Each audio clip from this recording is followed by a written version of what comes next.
heated coal inside, and they will cover it. Because of the coal inside, this mangala was hot. Second one, they leave it empty, but they will also cover it, because empty, it stays cold.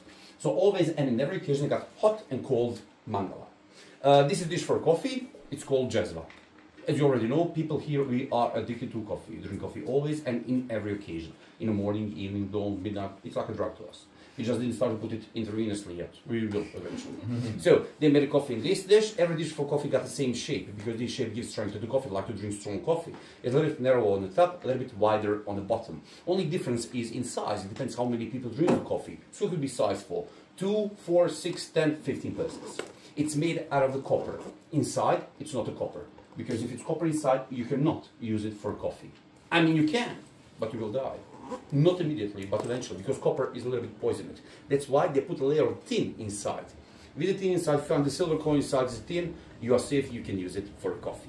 So, they made coffee in this and put inside this hot mangala, because the mangala's hot coffee stays hot or warm for a longer time. You know, tradition is to drink warm coffee.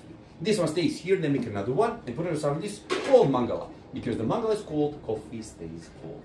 So always, and in every case, they got hot and cold coffee. Why is that?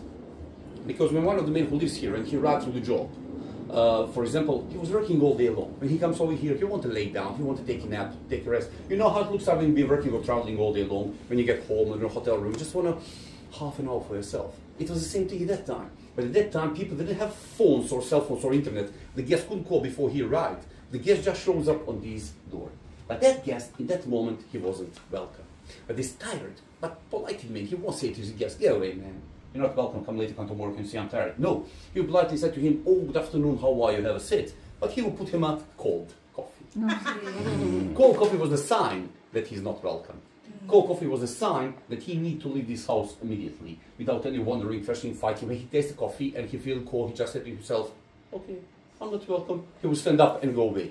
I mean, in the same situation, he'll do the same thing to him. If he's a welcome, he'll put him a warm coffee and they'll have conversation. But why? There's no logic in that. That warm coffee means welcome, cold coffee means not welcome, because I like to drink cold coffee. All point of drinking coffee, it's not a coffee, it's conversation. So if I call some of you for a coffee, I didn't call you because I want to drink coffee. I can drink coffee wherever I want. I can drink coffee by myself. I call you because I want to talk to you. But while we're talking and drinking hot coffee, we cannot drink it at once because it's hot. It's just sip it. Meanwhile, we have time to talk and drink and talk, and that could take for a while. But if I put you cold coffee, you can't drink it at once. What stops you when it's cold?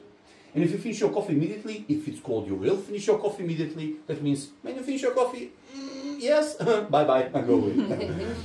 Unfortunately, we're not using that tradition anymore.